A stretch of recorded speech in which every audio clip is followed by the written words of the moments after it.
Welcome दोस्तों, फिर से स्वागत है आपके अपने चैनल पर। जैसा कि आप जान रहे हैं कि गवर्नर की एक सीरीज चल रही है और उस पर 3 वीडियो मैं दे चुकी हूँ। ये अगला वीडियो है और उस वक्त पीडीएफ थोड़ा ब्लर था, तो इसको एक बार रिवाइज कर लेते हैं, फिर आगे बढ़ते हैं। चलिए शुरू करते हैं ज़्यादा वक्त ना लेते हुए। उस वीडियो को भी, पिछला वीडियो को भी गौर से देखिएगा, क्योंकि उसमें जो वर्बली मैंने बताया था वो भी बहुत ज़्यादा महत्वपूर्ण है। और यहाँ पर हम लोग जो रिटन है सिर्फ उसको हम लोग रिवाइज करेंगे वंस टाइम।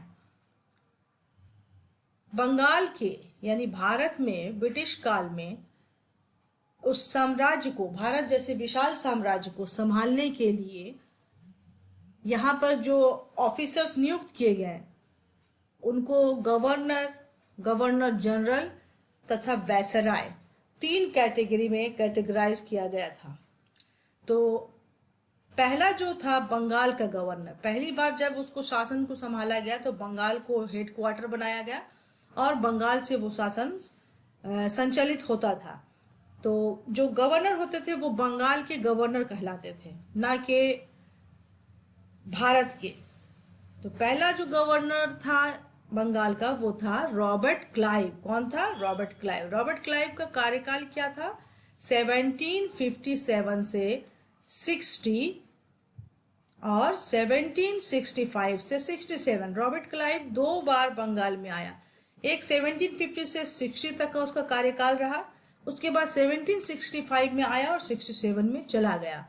और उसके कार्यकाल की महत्वपूर्ण जो घटनाएं थी वो थी प्लासी का युद्ध, जो कि 1757 में घटित हुआ। प्लासी का युद्ध, उसके बाद बंगाल में द्वैत शासन का प्रारंभ। बंगाल में, सिर्फ बंगाल क्षेत्र में द्वैत शासन लगाया गया, यानी कि शासक जो नाम का था वो मीर जाफर और मीर कासिम को बनाया गया और शक्ति किसके हाथों में थी? शक्ति थी रॉबर्ट क्लाइव के हाथ में। ये था द्वैत शासन। और इलाहाबाद की प्रथम व द्वितीय संधि दोनों ही रॉबर्ट क्लाइव ने हैंडल किया। दोनों ही रॉबर्ट क्लाइव ने हैंडल किया, वो 1765 में हुआ। उसके बाद बंगाल के जो गवर्नर कहलाए वो थे हेनरी वेंसी टाट। हेनरी वेंसी टाट, और उनका कार्यकाल था 1760 से 64। और इसकी महत्वपूर्ण घटना थी 1764 की बक्सर का युद्ध।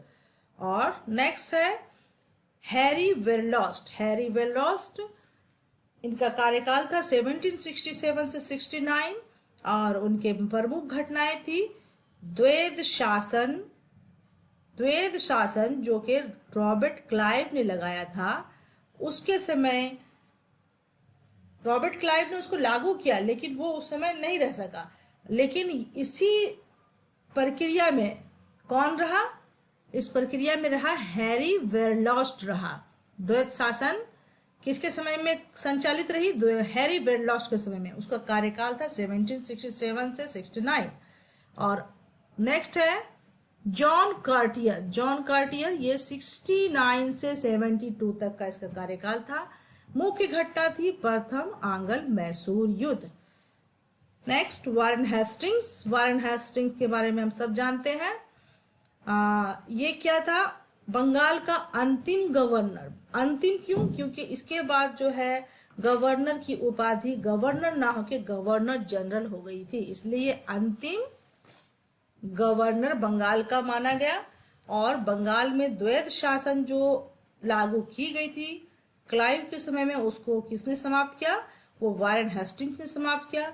और प्रथम मदरसा यानी कि शिक्षा की ओर पहला कदम जो बढ़ाया अंग्रेजों की तरफ से भारत में, वो था प्रथम मदरसा की स्थापना वारेन हेस्टिंग्स के समय में वारेन हेस्टिंग्स ने की। अब आते हैं बंगाल के गवर्नर के बारे में, देखते हैं बंगाल के गवर्नर जनरल। गवर्नर तो हम लोगों ने देख लिया, गवर्नर जनरल। अब ये प्रथम तो हमारा वारेन हेस्टिंग्स रहा बंगाल का गवर्नर, लेकिन गवर्नर जनरल में फर्स्ट भी कौन रहा? वारेन हेस्टिंग्स भी ही रहा। और इनका कार्यकाल एज ए गवर्नर जनरल रहा 1704 से 85। इसमें कंफ्यूज मत होइएगा। अगर बोला जाए कि वारेन हेस्टिंग्स का बंगाल के गवर्नर के रूप में कार्यकाल क्या था, तो ये दोनों ही ऑप्शन आपको दिए जा सकते हैं, तो आप कंफ्यूज हो सकते हैं। आप ये क्लियर रखिए कि उसके गवर्नर के रूप में 72 से 74 था और गवर्नर जनरल के रूप में 74 से 85 था। ये उसका जो है प्रमुखता है। और गवर्नर के रूप में उसके कार्य को आप देखिए कि वो क्या था, द्वैत शासन को समाप्त किया था और बंगाल में प्रथम मदरसा की स्थापना किया था। लेकिन एज ए गवर्नर जनरल उसने क्या विशेष किया, उसने किया बंगाल का प्रथम तो गवर्नर जनरल माना ही गया। उसके बाद 1773 का रेगुलेटिंग एक्ट जो है उसी के कार्यकाल में पारित हुआ। प्रथम मराठा युद्ध जो 1775 का रहा, ये भी जो है वारेन हेस्टिंग्स के कार्यकाल में हुआ। अच्छा, द्वितीय आंग्ल मैसूर युद्ध भी किसके कार्यकाल में, वारेन हेस्टिंग्स के कार्यकाल में। और इजदारी प्रथा का आरंभ, ये एक जो है भूमि व्यवस्था संबंधित का ये था, तो ये भी जो शुरुआत हुई वारेन हेस्टिंग्स के समय में ही शुरुआत हुई। नेक्स्ट है कॉर्नवालिस, मैंने पहले ही बताया था कॉर्नवालिस, हेस्टिंग्स, क्लाइव, ये सब इंपॉर्टेंट गवर्नर जनरल है। लॉर्ड वेलेस्ली, इन सबको हम लोगों को याद रखना जरूरी है एग्जाम के दृष्टिकोण से। तो लॉर्ड कॉर्नवालिस के बारे में क्या है, उसका कार्यकाल 1786 से 93 और 1805। और कॉर्नवालिस के समय में विशेष क्या था, विशेष ये था कि तृतीय आंग्ल मैसूर युद्ध ये रहा लॉर्ड कॉर्नवालिस के समय। मैसूर युद्ध बहुत अहमियत रखती है, बहुत ही इम्पोर्टेंट है एग्जाम के दृष्टिकोण से। तो तृतीय आंग्ल मैसूर युद्ध आपका रहा कॉर्नवालिस के समय। बंगाल प्रांत में अस्थाई बंदोबस्त 1793, ये एक जो है जमींदारी व्यवस्था की व्यवस्था थी, अस्थाई बंदोबस्त लागू की गई लॉर्ड कॉर्नवालिस के समय में। अच्छा, उसके समय में लॉर्ड कॉर्नवालिस के समय में क्या और महत्वपूर्ण रहा, शक्ति के पृथक्करण का सिद्धांत, यानी कि शक्तियों को अलग करो और भारत में ब्रिटिश साम्राज्य को एस्टैब्लिशमेंट दो और स्ट्रॉन्ग करो। सर जॉन शोर के बारे में क्या था, 1793 से 98। और इनका जो मुख्य बात था वो था चार्टर अधिनियम 1793 तथा चार्टर अधिनियम 1793 जॉन शोर के समय पारित हुआ। और अहस्तक्षेप की नीति, यानी कि किसी भी क्षेत्रीय राजा या जमींदार के किसी भी मामले में नहीं पड़ना और अपने काम को स्थिरता से करते रहना।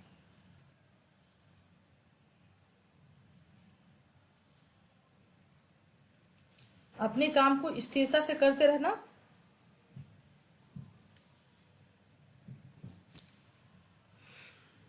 और नेक्स्ट हमारा जो पॉइंट है वो है लॉर्ड वेलेस्ली, जो जॉन शोर के बाद है। जॉन शोर के बाद हमारा क्या नेक्स्ट है, लॉर्ड वेलेस्ली। लॉर्ड वेलेस्ली का कार्यकाल क्या रहा,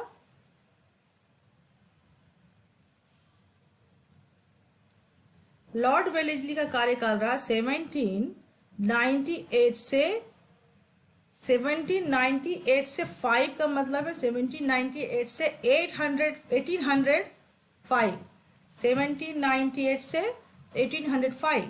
और लॉर्ड वेलेस्ली के समय में सबसे प्रमुख और याद रखने वाली बात है सहायक संधि की नीति। सहायक संधि भारत में किसने शुरुआत की, वेलेस्ली ने। इसके लिए वेलेस्ली का नाम प्रमुखता से लिया जाता है, जो कि 1798 से शुरू हुआ।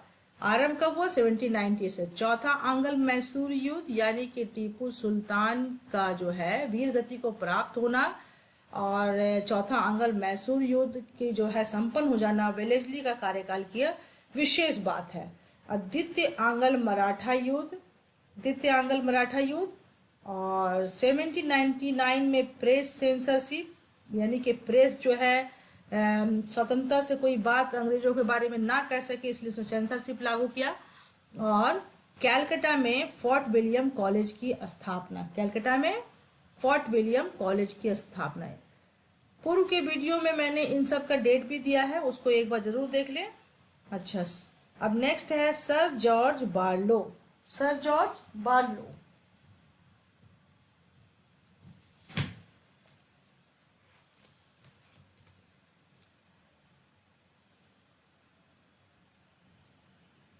हाँ, सर जॉर्ज बार्लो के बारे में आप उसका पहले कार्यकाल देखेंगे कि कार्यकाल क्या रहा। उनका कार्यकाल रहा 1805 से 1807 और उनके मुख्य जो कार्य थे, रियासतों में हस्तक्षेप की नीति इन्होंने भी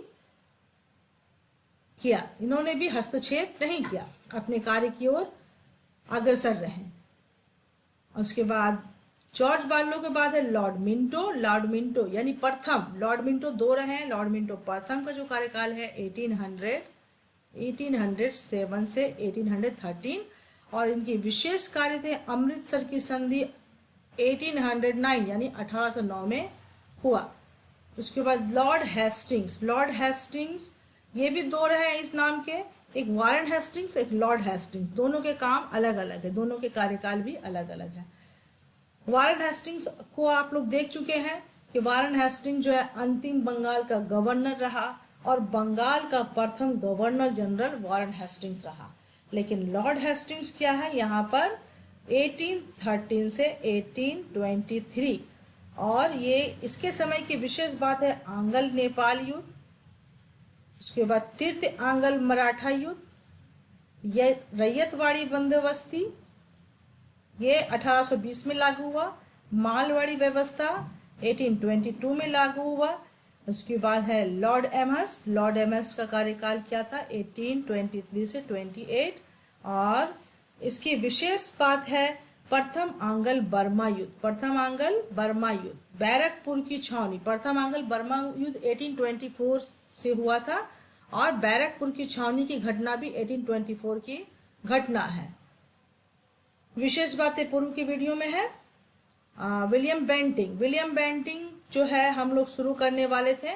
जैसे कि वारेन हेस्टिंग्स के बारे में हम देख चुके हैं कि अंतिम गवर्नर बंगाल का और प्रथम गवर्नर जनरल बंगाल का, उसी तरह से विलियम बेंटिंग के बारे में है कि विलियम बेंटिंग जो है बंगाल का अंतिम गवर्नर जनरल रहा और भारत का प्रथम गवर्नर जनरल का बात की जाए, यहाँ तो अंतिम है बंगाल का, लेकिन भारत का प्रथम गवर्नर जनरल रहा तो वो भी लॉर्ड विलियम बेंटिंग ही था। दोनों में समानता यही है कि दोनों की विशेष अंतिम और प्रथम में है। अब जो हम लोग गवर्नर पढ़ेंगे वो कहलाएंगे भारत के गवर्नर जनरल, ना कि बंगाल के। क्या कहलाएंगे? वो कहलाएंगे भारत के गवर्नर जनरल। और सबसे पहले शुरुआत होती है भारत के गवर्नर जनरल में lord William Bentinck. Lord William Bentinck 1833 से 1835 उनका कार्यकाल है एज ए भारत के गवर्नर जनरल। और अगर बंगाल का अंतिम गवर्नर जनरल के रूप में बोला जाए तो 1828 से 1833 तक इनका जो है कार्यकाल रहा। और उस बंगाल के गवर्नर जनरल में इनका सबसे विशेष कार्य था, उन्होंने सती प्रथा पर रोक लगाया। राजा राम मोहन राय की सहायता से एक कानून पास किया और सती प्रथा पर रोक लगाया और ठगी प्रथा का अंत किया। किसके? कर्नल स्लीमैन के सहयोग से। ये विलियम बेंटिंग का जो है विशेष कार्य है जो कि याद किया जाता है। और ये एक उदारवादी व्यक्ति के रूप में जाने गए हैं और ये पहले व्यक्ति थे जिन्होंने ये जोर दिया कि भारत में ब्रिटिश शासन का कार्य है अपनी जनता के लिए कार्य करना, ना कि उनका दमन करना। ये पहला ब्रिटिश व्यक्ति था। उसके बाद है लॉर्ड मेटकाफ। लॉर्ड मेटकाफ के बारे में विशेष है कि इन्होंने क्या किया। मेटकाफ ने भारतीय प्रेस का पर से लगे हुए प्रतिबंधों को हटा दिया, तो इन्हें भारत के इतिहास में भारतीय प्रेस का मुक्तिदाता के नाम से जाना जाता है। इनका कार्यकाल था 1835 से 36। नेक्स्ट है लॉर्ड ऑकलैंड। लॉर्ड ऑकलैंड का कार्यकाल है 1836 से लॉर्ड ऑकलैंड का 1836 से 1842 और इनकी विशेष कार्य थी प्रथम आंग्ल अफगान युद्ध। इनके समय में विशेष क्या रहा? इन्होंने प्रथम आंग्ल अफगान युद्ध इनके समय में कंडक्ट हुआ। और नेक्स्ट है लॉर्ड ऑकलैंड के बाद लॉर्ड एलनबरा। ये भी सारे गवर्नर जनरल हैं, लेकिन विशेष गवर्नर को हम लोग डील करेंगे और बाकी जो है जो पॉइंट है उसको देख लिया करेंगे।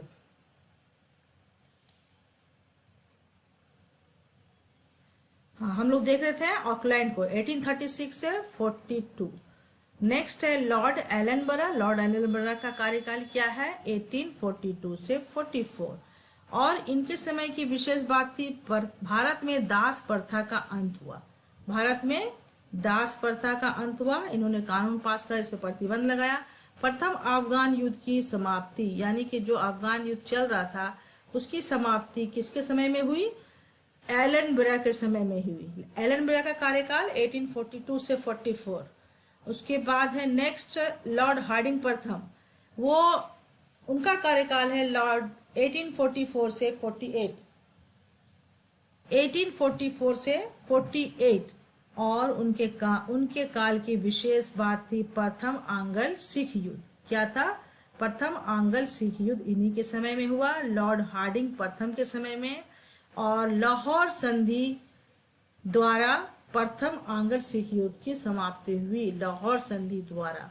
हार्डिंग प्रथम याद रखिएगा।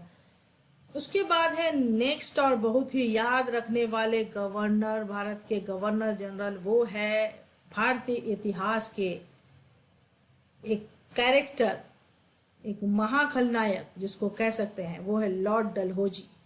लॉर्ड डलहौजी, इसका कार्यकाल क्या रहा? 1848 से 56। ये मुख्यतः साम्राज्यवाद विचारधारा वाला व्यक्ति था डलहौजी।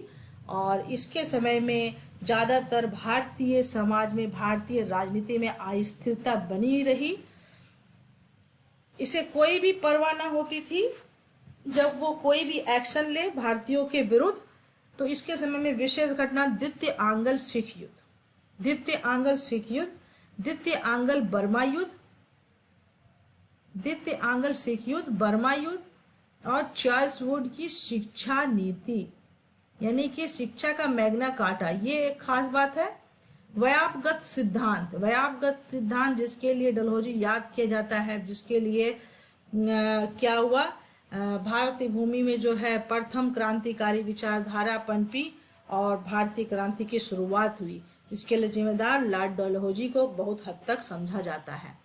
विधवा पुनर्विवाह अधिनियम, ये एक अच्छी पहल थी डलहौजी के समय। दो काम आप देख रहे हैं कि एक अच्छी पहल है, चार्ल्स वुड शिक्षा नीति और विधवा पुनर्विवाह अधिनियम डलहौजी के समय में। आगे बढ़ते हैं।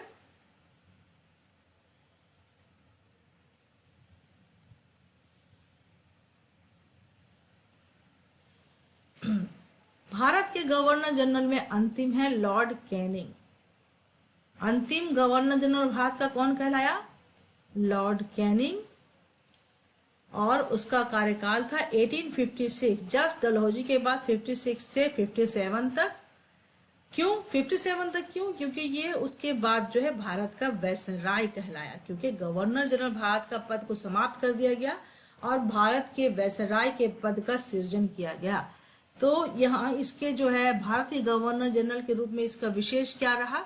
इसका विशेष कार्य रहा भारत का अंतिम गवर्नर जनरल। तथा 1757 का विद्रोह किसके काल में हुआ? कैनिंग के काल में हुआ।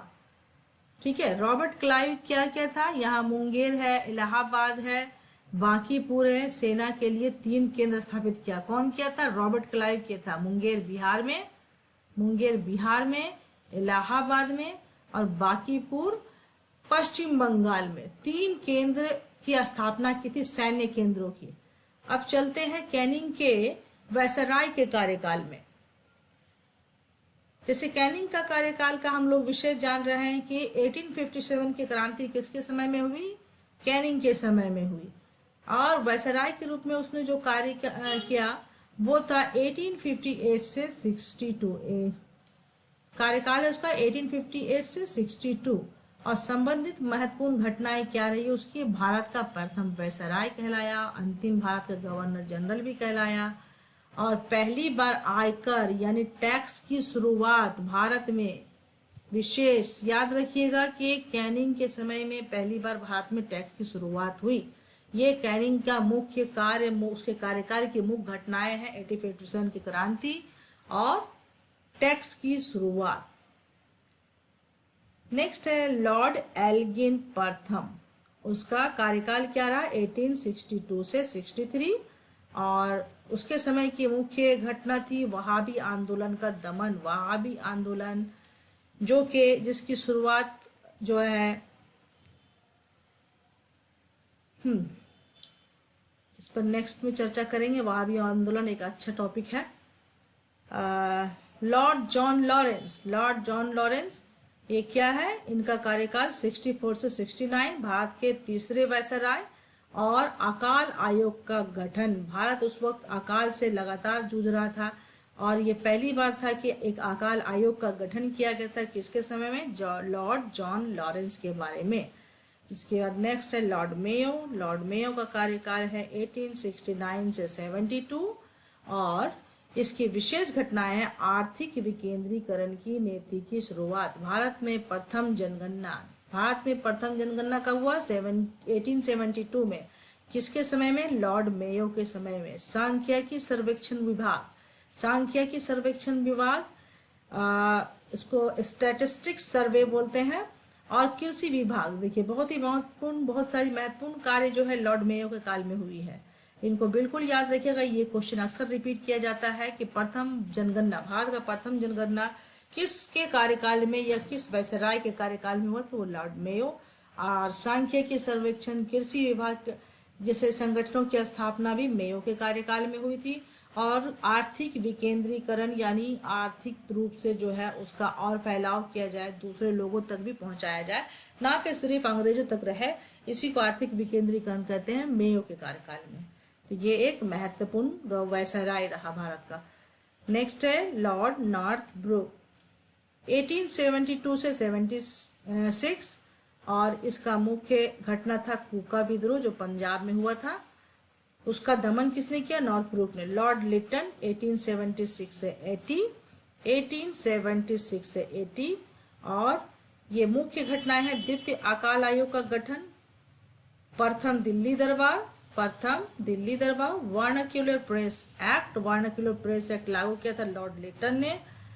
और द्वितीय आंग्ल अफगान युद्ध किसके कार्यकाल में हुआ, लिटन के कार्यकाल में। ये भी महत्वपूर्ण सारी घटनाएं हैं, लिटन को भी याद रखने की जरूरत है। नेक्स्ट है रिपन, वो 1880 से 84। और रिपन ने क्या किया, लिटन ने वर्नाक्यूलर प्रेस एक्ट लगाया था, लेकिन रिपन ने वर्नाक्यूलर प्रेस एक्ट को रद्द कर दिया। हंटर आयोग का गठन, भारत में नियमित जनगणना यानी जनगणना जो थी क्या थी, नियमित नहीं हुई थी। मेयो के समय में उसकी शुरुआत हुई थी 1872 में, लेकिन उसको रेगुलर नहीं किया गया था। तो लॉर्ड रिपन ने उसको 1881 में रेगुलर में कर दिया कि ताकि हर 10 साल में भारत में जनगणना हो सके। नेक्स्ट लॉर्ड डफरिन 1884 से 88। और इसके समय की विशेष घटना है तृतीय आंग्ल बर्मा युद्ध 1885 में। क्योंकि कार्यकाल वही है तो 1884 से 88 के बीच में ही बर्मा युद्ध हुआ है, तृतीय आंग्ल बर्मा युद्ध। अगर आप युद्ध के साथ अगर गवर्नर को, वायसराय को जोड़ेंगे तो उसके कार्यकाल याद रहेंगे।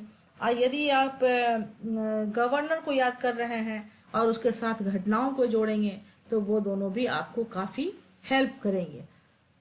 तथा राष्ट्रीय कांग्रेस की स्थापना, ये देखिए डफरिन के समय की सबसे महत्वपूर्ण घटना है राष्ट्रीय कांग्रेस की स्थापना 1885 में। कहाँ हुई थी, मुंबई में। उससे पहले कहाँ होने वाली थी कांग्रेस का स्थापना, प्रथम ये नागपुर में होने वाली थी। ठीक है। और नेक्स्ट है लॉर्ड लैंसडाउन। नेक्स्ट है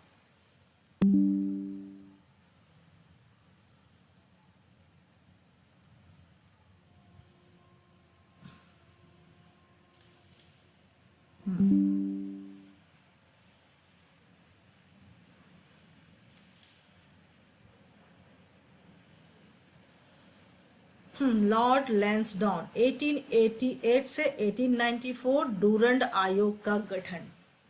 आयोग का गठन किसके समय में हुआ, डूरंड आयोग को आप याद रखिए। डूरंड आयोग ये अफगान और भारत के बीच में सीमा का निर्धारण करता है, डूरंड रेखा, तो ये भी इंपॉर्टेंट है। उसके बाद लॉर्ड एल्गिन-दित 1894 से 98। एल्गिन-दित का कार्यकाल क्या रहा? 94 से 98। इसके समय में क्या हुआ? अकाल की जांच के लिए लॉयल आयोग का गठन, ये याद रखना है इस नाम को, अकाल आयोग का, कि लॉयल आयोग जो है ये किस चीज से संबंधित है। अक्सर ऐसे प्रश्न आते हैं कि लॉयल आयोग किस चीज से संबंधित है, शिक्षा से है या फिर अकाल से है या फिर साम्राज्य से है या आर्थिक से है, तो आपको इसको याद रखना, ये लॉयल आयोग जो है अकाल से संबंधित है। लॉर्ड कर्जन अति महत्वपूर्ण, ये 1899 से 1905 में आया भारत। इसके समय की विशेष घटना क्या थी? तीर्थ अकाल आयोग का गठन। तीर्थ अकाल एक उधर हम लोग देखें, दूसरा यहाँ पर है एल्गिन-दित के समय में, तीसरा है कर्जन के समय में अकाल आयोग। उसके बाद बंगाल विभाजन, ये पूरी तरह से साम्राज्यवादी व्यक्ति था। और बंगाल विभाजन कब हुआ? 1905 में। इसके इस विचार या इस विभाजन के पीछे इसकी मंशा थी कि बंगाल एक बहुत बड़ा प्रांत था, उसको तोड़ दिया जाए, बंगाल की एकता को खत्म कर दी जाए, क्योंकि अधिकतर क्रांतिकारी उस समय जो है बंगाल से ही पैदा हो रहे थे और भारत की क्रांति को संभालने में बंगालियों का बहुत उस वक्त सहयोग था। लॉर्ड मिंटो दित इनका कार्यकाल था 1905 से 1910। और मिंटो दित के समय की मुख्य बातें थी 1906 में मुस्लिम लीग की स्थापना। भारत विभाजन की तैयारी समझ लीजिए। भारतीय परिषद अधिनियम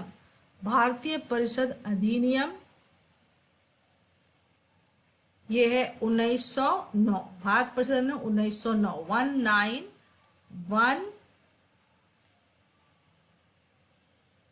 19 और 09, तो 1909 मार्ले मिंटो सुधार अधिनियम, उसी कहते हैं। सांप्रदायिक निर्वाचन प्रणाली का आरंभ भी इसी समय से हुआ, क्योंकि इसमें जो है आरक्षण दिया गया मुसलमान यानी जातिवाद के नाम पर। इसको सांप्रदायिक निर्वाचन प्रणाली की शुरुआत कहते हैं। द्वितीय दिल्ली दरबार तथा कांग्रेस का विभाजन। द्वितीय दिल्ली दरबार की शुरुआत हुई कब? मिंटो दित के समय में, और कांग्रेस का विभाजन हुआ 1905 से 1910 के बीच। लॉर्ड हार्डिंग दित, मिंटो दित के बाद आता है लॉर्ड हार्डिंग दित, जो इसका कार्यकाल है 1910 से 1916।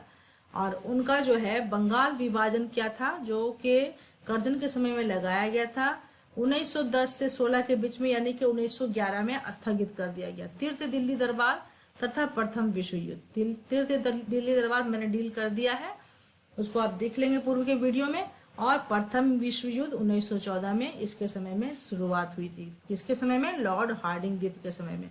लॉर्ड चेम्सफोर्ड ये कार्यकाल था 1916 से 1921। विशेष कार्य होम रूल लीग की स्थापना 1916 में। भारत शासन अधिनियम 1919 दोहरे शासन व्यवस्था की शुरुआत 1919 को माना जाता है। मॉन्टेग्यू चेम्सफोर्ड रॉलेट एक्ट जो जलियांवाला बाग घटना हुआ था उसके लिए ब्रिटिश सरकार की तरफ से जो आयोग का गठन हुआ था उसे रॉलेट एक्ट कहा गया। उसकी जांच करने रॉलेट एक्ट जो है भारतीय जो भी अस्त्र शस्त्र जो रख रहे थे उसके डिरेक्शन के लिए था, और कोई भी किसी भी परमिशन के बिना नहीं रख सकता था। डायरेक्ट किसी भी व्यक्ति को पकड़ सकते थे इस एक्ट के तहत, और उसको बिना जो है पूछे उस पर कार्रवाई की जा सकती थी। ये थी रॉलेट एक्ट। और जलियांवाला बाग हत्याकांड के जो वायसराय थे वो उस समय लॉर्ड चेम्सफोर्ड थे। अब प्रांतों में द्वैत शासन जो है, जैसे भारत शासन अधिनियम जो है उसी के समय शुरू हुआ था। और असहयोग आंदोलन की शुरुआत 1920 में चेम्सफोर्ड के कार्यकाल में हुई, गांधी जी ने जो शुरू किया था। लॉर्ड रीडिंग 1921 से 1926। विशेष घटना चौरा चौरी की घटना, जो कि 1922 में, फरवरी 1922 में हुई यूपी के चौरा चौरी नामक स्थान पर। काकोरी ट्रेन कांड, काकोरी ट्रेन कांड ये भी कहाँ हुई, ये भी यूपी में हुई। और स्वराज पार्टी की स्थापना 1923 में मोतीलाल नेहरू और चित्तरंजन दास के द्वारा किया गया था। उसके बाद लॉर्ड इरविन, लॉर्ड इरविन इनका कार्यकाल था 1926 से 1931, 1926 से 1931। इनके समय में बहुत सारे विशेष कार्य हुए, लेकिन जो मुख्य बातें हैं उनको देख लेते हैं।